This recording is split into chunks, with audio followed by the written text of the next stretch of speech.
Hi everyone, it's William. This is the Grand Duke Dmitri Diary series. We're going through 1921.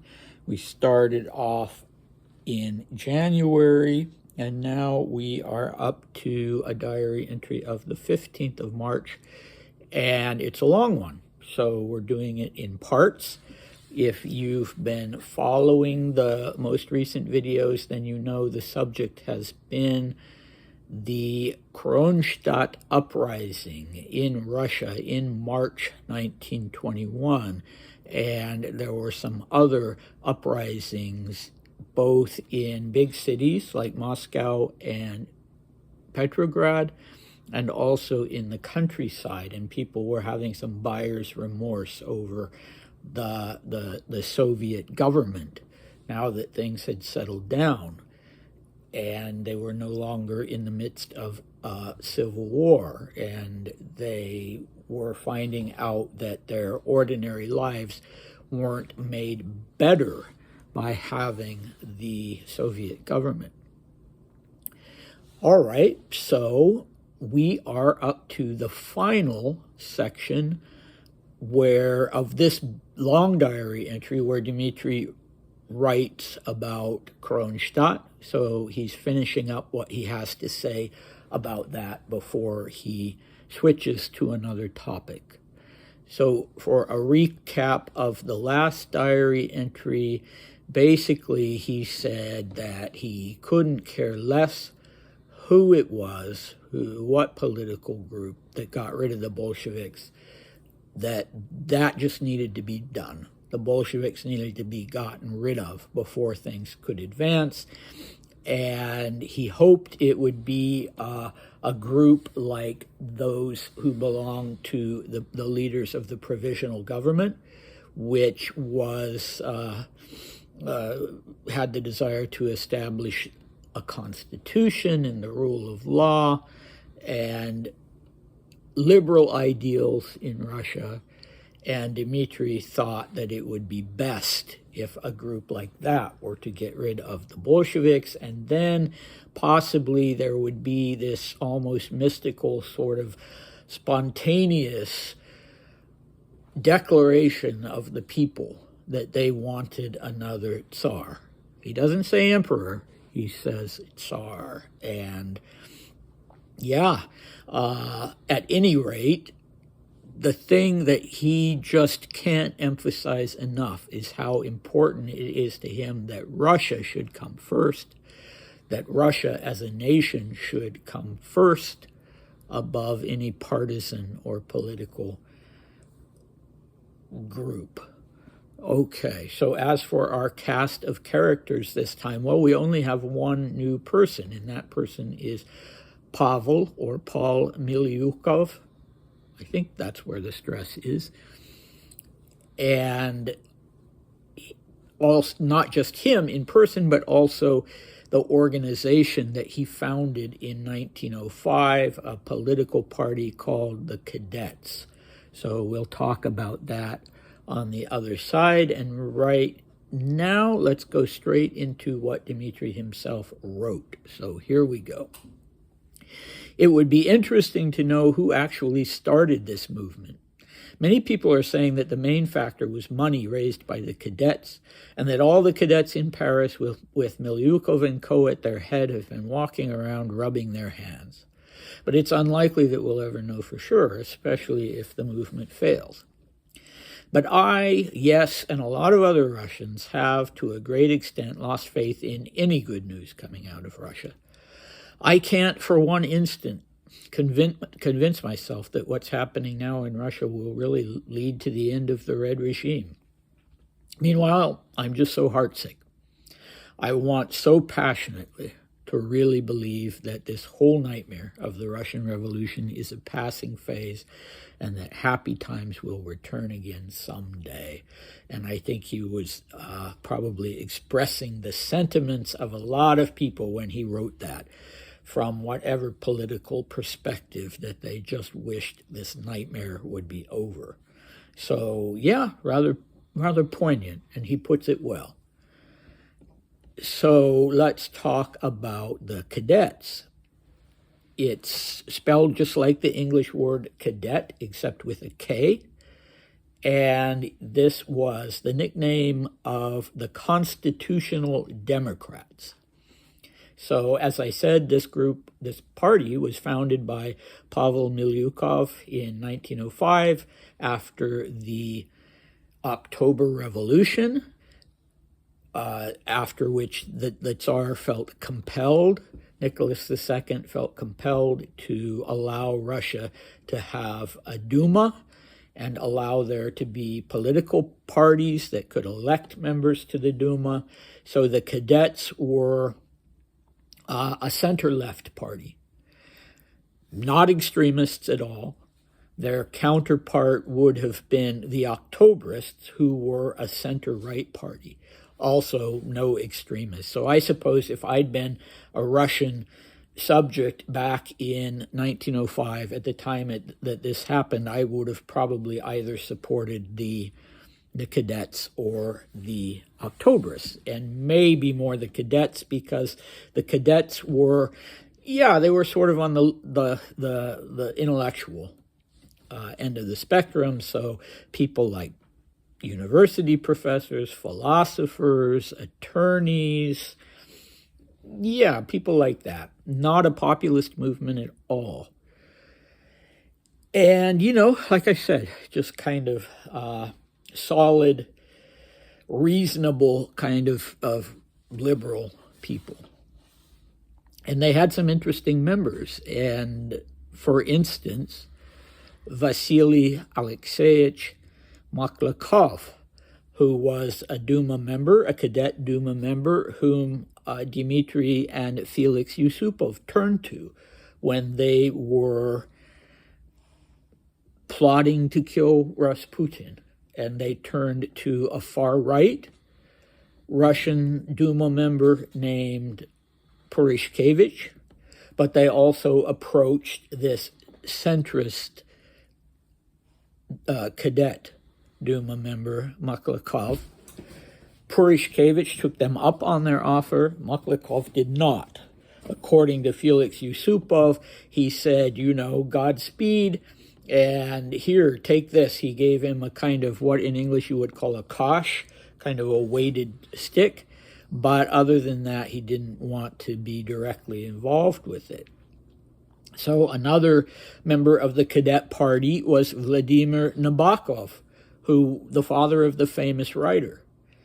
And interestingly, Nabokov Dmitri is heading to Berlin, and Nabokov would be assassinated in Berlin in 1922, so just 1 year after Dmitri was there. And he would be assassinated by a right-wing Russian group who were trying not to kill not him, but to kill his colleague Milyukov. And I believe he purposefully stepped in the path to protect Milyukov. I could be wrong about that. I should have looked that up. But anyway, as you can see from that, things were going to become very, what's the word? Very tense between different ends of the political spectrum in emigre circles. And indeed, as Dmitri rightly says, this uprising in Kronstadt is not going to lead to the end of the Red regime. He's right to be a pessimist about that. Okay, and Dmitri actually had a connection to Milyukov, a connection that he sought. He wanted to establish a relationship with Milyukov. And Milyukov was a little bit standoffish. So all the impetus for that was coming from Dmitri himself. And why would Dmitri contact Milyukov? Well, Milyukov was a historian. He was a highly respected man and intellectual. And in 1919, he and Dmitri were both in London. And Dmitri really wanted to know what had happened in his country. He wanted to understand it at a deeper level than just, oh, here are the events of the revolution. And so he turned to Miliukov in the hope that Miliukov would become sort of a mentor to him and help him to understand. Specifically, he wanted to study the history of socialism. Well, Miliukov, for whatever reason, whether he didn't want the association with the Grand Duke or whether he just didn't have the time or interest in doing that, he kind of just gave Dmitri some suggestions about what books he could read and maybe what other scholars and academics he could talk to. And so Dmitri went off then to the London School of Economics and found himself a professor, a socialist professor, who was willing to teach him about the things he wanted to learn. So at this time, Miliukov was a man in his 60s, strongly associated with the provisional government because he had been the provisional government's foreign minister. He had an honorary doctorate from Cambridge. And interestingly, he would outlive Dmitri by 1 year. Dmitri died in March 1942, and Miliukov would die in March 1943, even though Miliukov was so much older. So Dmitri turned to him in 1919. In the 1930s, Miliukov would speak out in defense of Dmitri in some of the periodicals there were several emigre newspapers and magazines. And whatever else he may have thought about Dmitri, Miliukov understood that Dmitri was not an extremist, that he was a level-headed guy, that he genuinely wanted to see Russia prosper and the people of Russia be satisfied. And so Miliukov was willing to say, we can trust this guy. He shares our values. He could say that to the other cadets and liberals, whereas they had the notion that Dmitri was very much a right-winger. And the fact of the matter is, Dmitri was in between. He was trying as hard as he could to be a sort of liaison, to unite those different factions within the emigration, so you wouldn't have any more things like the assassination of Nabokov. That was sort of the role that he had, or that he was trying to develop for himself, and Miliukov clearly appreciated it. And one other interesting thing. So Dmitri talks about how there was this rumor that it was the cadets of Paris who had provided the necessary means somehow to the dissatisfied sailors and workers on the island of Kronstadt so that they could start their uprising. And the funny thing is that apparently there was suspicion on the part of the Soviet government, not that it had been the cadets that were funding the rebellion, but that it was the French government that was funding the rebellion. And, I don't think it was true in either case, either with the cadets or the French government, although they both would have had their reasons for hoping that it succeeded. And God only knows what all went into the mix. And I'm not sure. Dmitri says we'll probably never know for sure. And I'm not sure if we ever did have found out exactly all the details of that. But he sounds a little bit disparaging here about the cadets and Miliukov and co., and that they're walking around, that the rumor is that they're walking around rubbing their hands with satisfaction. Look what we've done, and it's going very well. Doesn't seem too likely because it wasn't going particularly well by that point. But at any rate, yeah, Dmitri was a bit of a fellow traveler with the cadets. A bit of. He probably wouldn't appreciate me saying that, but a reasonable guy. And the cadets were reasonable guys. So there you go.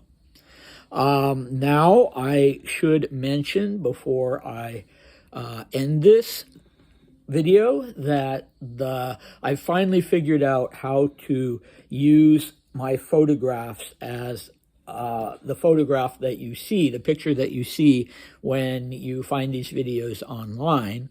And so the one that I am going to put with this has some text in Russian, and it is one of the mottos. It's a stamp that was put out, a kind of commemorative stamp that was put out by the Young Russia Party, which would be founded in 1923, and which Dmitri would join.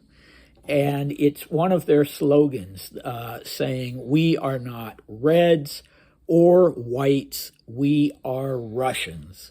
So that expresses things very well, and it expresses the sort of the direction that Dmitri is going in already in 1921. So we're done. The rest of this section of the diary sort of, speaks for itself.